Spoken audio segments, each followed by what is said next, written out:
بسم اللہ الرحمن الرحیم۔ السلام علیکم ورحمۃ اللہ وبرکاتہ۔ لرن ہولی قرآن 1 میں خوش آمدید۔ الحمدللہ اس چینل کے اندر قرآن مجید فرقان حکیم کو اور مسنون دعاؤں کو بمعنی پڑھنا سکھایا جا رہا ہے۔ الحمدللہ آج آپ کی خدمت میں سورۃ اللیل مکیہ کی 8 آیات ہم پیش کریں گے، آیت نمبر 7 سے لے کر آیت نمبر 14 تک۔ اور سبق کا آغاز کریں۔ اعوذ باللہ من الشیطان الرجیم۔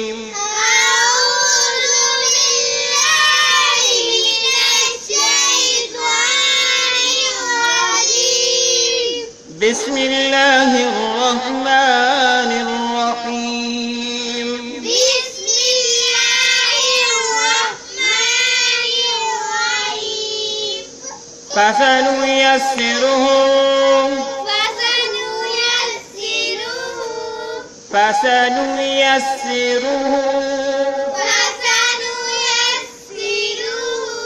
لليسرى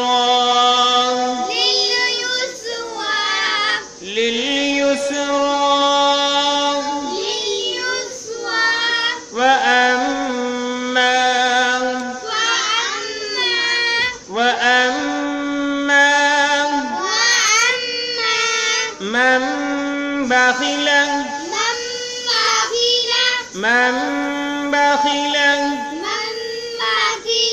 میم کو میم کے ساتھ ملا کے پڑھیں گے، نون نہیں پڑھا جائے گا اور غنہ بھی کریں گے۔ من بخل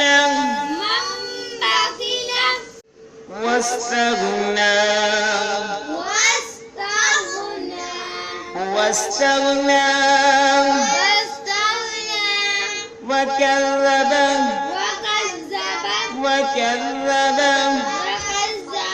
بالحسنى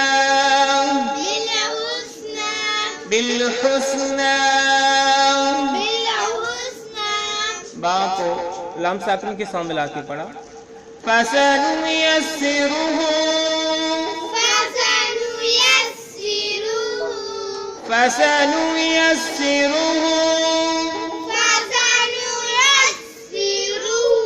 للعسرى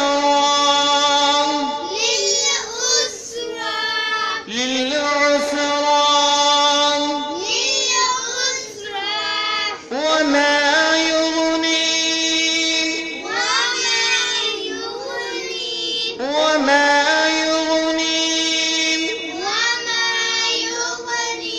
عنه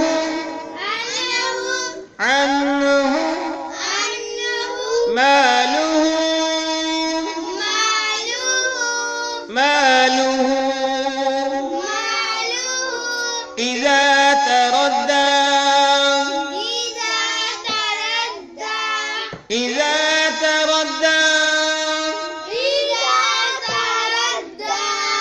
إن علينا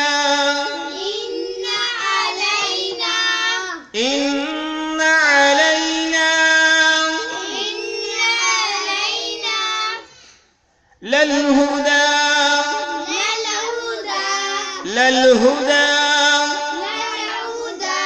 وإن لنا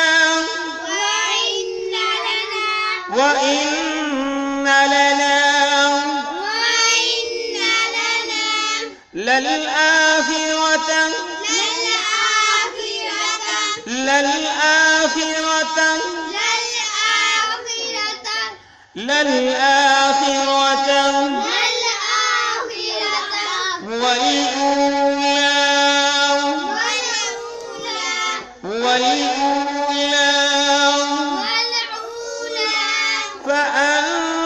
فأنذرتكم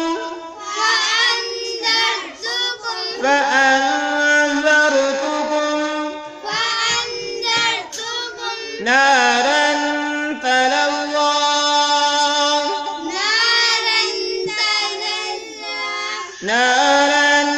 تلظى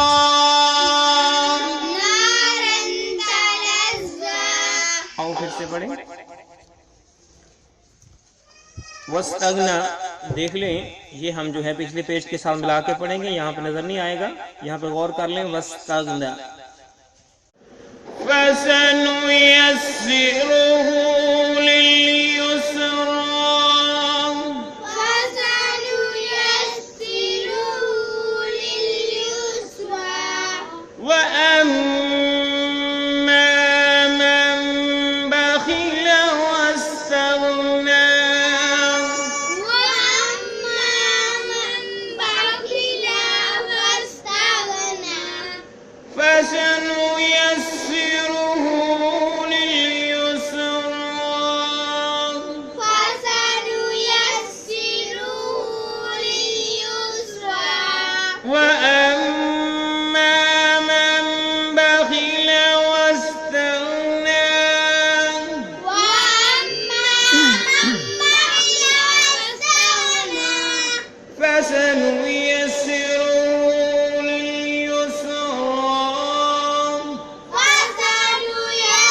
وَأَمَّا مَن بَخِلَ وَاسْتَغْنَىٰ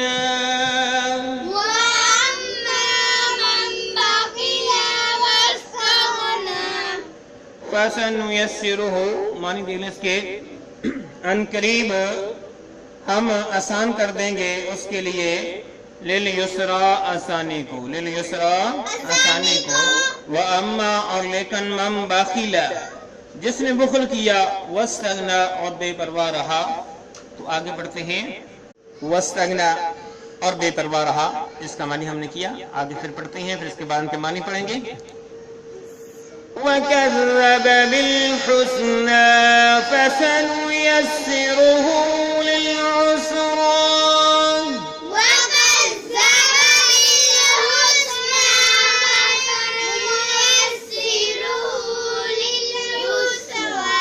وَمَا يُغْنِي عَنْهُ مَالُهُ إِذَا تَرَدَّىٰ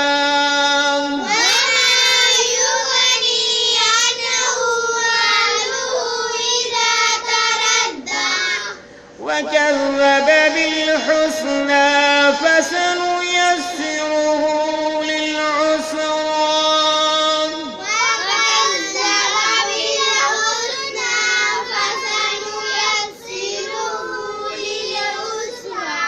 وَمَا يُغْنِي عَنْهُ مَالُهُ إِذَا تَرَدَّىٰ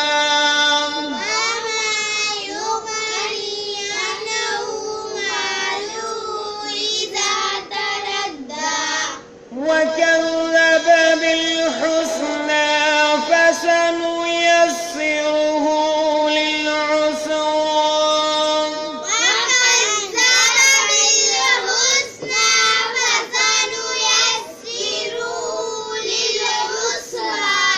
وَمَا يُغْنِي عَنْهُ مَالُهُ إِذَا تَرَدَّىٰ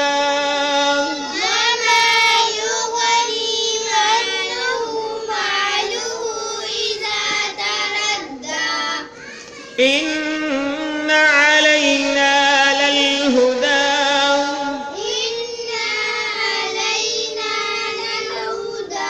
وَإِنَّ لَنَا لَلْآخِرَةَ وَالْأُولَىٰ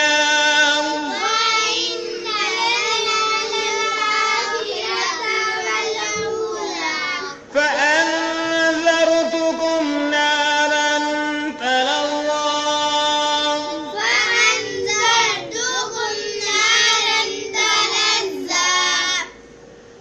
إِنَّ عَلَيْنَا لَلْهُدَىٰ وَإِنَّ لَنَا لَلْآخِرَةَ وَالْأُولَىٰ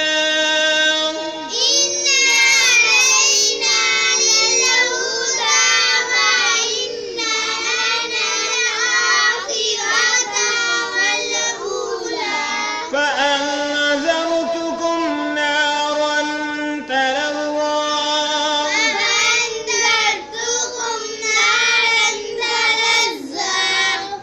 إِنَّ عَلَيْنَا لَلْهُدَىٰ وَإِنَّ لَنَا لَلْآخِرَةَ وَالْأُولَىٰ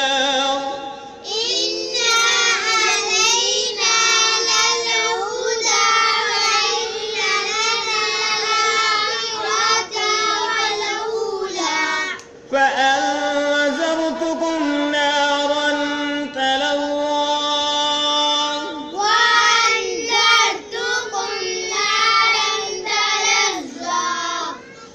اور اب ہم اس کے معنی سیکھ لیں اس کے ساتھ ہی ہمارا آج کا سبق جو ہے وہ مکمل ہوگا وَكَذَّبَ بِالْحُسْنَىٰ وَكَذَّبَ اور جھٹلایا بِالْحُسْنَىٰ بھلی بات کو بِالْحُسْنَىٰ بھلی بات کو فَسَنُيَسِّرُهُ بس ان قریب ہم آسان کر دیں گے اس کے لیے لِلْعُسْرَىٰ دشواری کو تنگی کو وَمَا يُغْنِي اور نہ فائدہ دے گا عنہ اس کو مالہ اس کا مال اذا تردى جب گھڑے میں گرے گا وہ جب گھڑے میں گرے گا وہ جب کسی کھائی میں گرے گا ان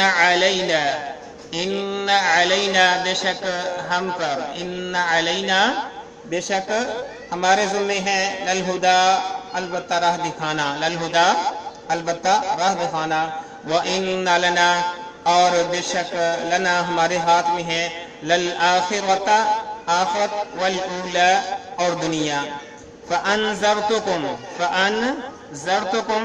بس میں ڈراتا ہوں تمہیں نارن ایک آگ سے تلظیٰ جو بھڑکتی